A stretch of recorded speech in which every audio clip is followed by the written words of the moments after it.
यह एक ऐसी दुनिया है जहाँ पैसों की कोई वैल्यू नहीं, यहाँ टाइम ही सब कुछ है। यहाँ अगर आपको कोई चीज खरीदनी है तो आपको उस चीज के बदले अपनी जिंदगी का कुछ टाइम देना पड़ेगा, तब जाकर आप उस चीज को खरीद पाएंगे। लेकिन इस दुनिया में एक अच्छी जिंदगी गुजारने के लिए आपके पास टाइम का होना भी जरूरी है, क्योंकि यहाँ जब किसी इंसान की एज 25 साल तक पहुंच जाती है तो उस इंसान के हाथ पर 1 साल का टाइम स्टार्ट हो जाता है। जिस पल काउंटडाउन 0 हुआ उसी पल वह इंसान खत्म। अमीरों के पास इतना टाइम था कि वह 1000 साल की जिंदगी भी जी सकते थे। अमीरों ने खुद के लिए एक अलग दुनिया बना ली थी जहाँ वो लोग एक सुकून भरी जिंदगी गुजार रहे थे, लेकिन वहीं दूसरी तरफ गेटो सिटी में रहने वाले गरीब लोग दिन रात मेहनत करके खुद के लिए टाइम कमाते थे, नहीं तो उनकी जिंदगी खत्म हो जाएगी। इन्हीं गरीबों की बस्ती में विल नाम का एक लड़का रहता था जिसकी घड़ी में सिर्फ 23 घंटे ही बचे थे। विल अपनी मॉम के साथ रहता था। अब क्योंकि 25 साल के बाद उम्र रुक जाती है, इसीलिए उसकी माँ 50 साल की होकर भी बहुत जवान दिख रही थी। आज विल की माँ का 50वां जन्मदिन था। विल अपनी मॉम का बर्थडे सेलिब्रेट करने के लिए पिछली रात ओवर टाइम करके एक शैंपेन की बोतल लाया था। यह देखकर विल की मॉम बहुत खुश हो जाती है और वो विल से कहती है कि मैं अपने पोतों को देखना चाहती हूँ, तुम किसी लड़की को डेट क्यों नहीं करते? जिस पर विल जवाब देता है कि इन सब चीजों के लिए टाइम किसके पास है। विल की मॉम ने उससे कहा कि इलेक्ट्रिसिटी बिल और बैंक से लिया हुआ लोन कल की डेट तक मुझे क्लियर करना होगा, नहीं तो हमें फाइन पड़ सकता है। इसीलिए अब मैं जा रही हूँ और कल रात तक सभी बिल्स और बैंक के लोन्स जमा करवाकर वापस आऊंगी। उसने कहा कि मेरे पास सिर्फ 3 दिन का टाइम है। इलेक्ट्रिसिटी बिल और बैंक का लोन चुकाने में मेरे पास लगभग सारा टाइम खर्च हो जाएगा, इसीलिए कल शाम को तुम जरूर बस स्टॉप पर मेरा इंतजार करना, ताकि मेरा सारा टाइम खत्म होने से पहले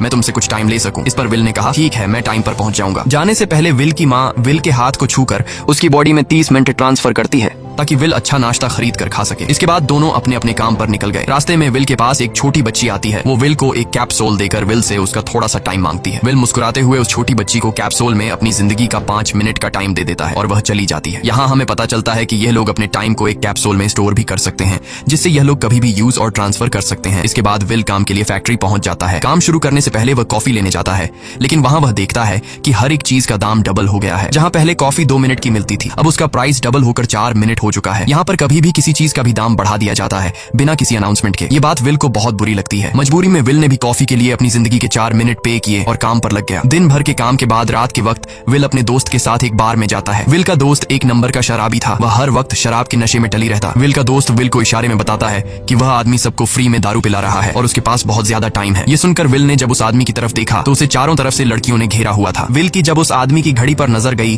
तो उस आदमी के पास 116 साल का टाइम था। ये देखकर विल समझ जाता है कि यह आदमी ग्रीनिच सिटी से है, क्योंकि गेटो सिटी में लोगों के पास ज्यादा से ज्यादा 2 दिन का टाइम होता है। विल उस आदमी के पास आया और उसे वार्न करने लगा कि यहाँ पर तुम्हें नहीं होना चाहिए था। यहाँ चोरों का खतरा है, ये लोग तुम्हें मारकर तुम्हारा टाइम चुरा लेंगे, इसलिए जल्दी से यहाँ से निकल जाओ। लेकिन वो आदमी विल की बातों को सीरियस नहीं लेता और उसे इग्नोर करके ड्रिंक करने लग जाता है। तभी उस बार में फोर्टिस नाम का एक गैंगस्टर अपने ग्रुप के साथ आया, जिसे देखकर सारे लोग बाहर निकल भागे। दरअसल यह शहर के सबसे बड़े गुंडे हैं जो लोगों से जबरदस्ती टाइम चुराते हैं। विल का दोस्त विल को पकड़ कर ले जाने लगा, लेकिन विल ने जाने से इनकार कर दिया और वहाँ एक कोने में छिपकर सब कुछ देखने लगा। फोर्टिस उस अमीर आदमी से उसका सारा टाइम लूटने आया था। फोर्टिस उस अमीर आदमी को चैलेंज करता है कि चलो पंजा लड़ाते हैं और जो हारेगा वह अपना सारा टाइम जीतने वाले को दे देगा। ये टाइम फाइट आर्म रेसलिंग की तरह थी, जिसमें 2 लोगों को एक दूसरे की कलाई पकड़नी होती थी। जिस भी इंसान की कलाई नीचे होती थी उसका टाइम घटने लगता था और वो टाइम उस आदमी के हाथ में ट्रांसफर होने लगता था जिसकी कलाई ऊपर होती थी। इस तरह जीतने वाला इंसान सारा टाइम उस दूसरे आदमी से अपनी बॉडी में स्टोर करके उसे मार देता।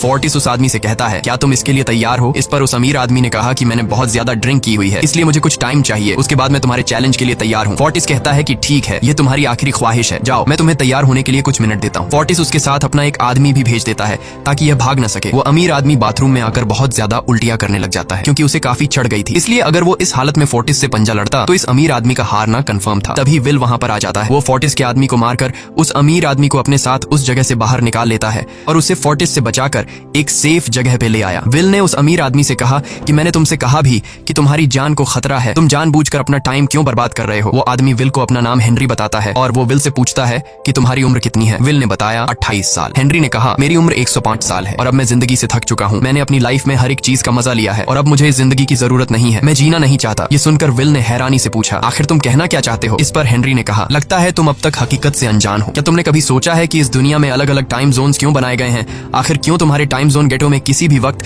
चीजों के दाम और टैक्स बढ़ा दिए जाते हैं? दरअसल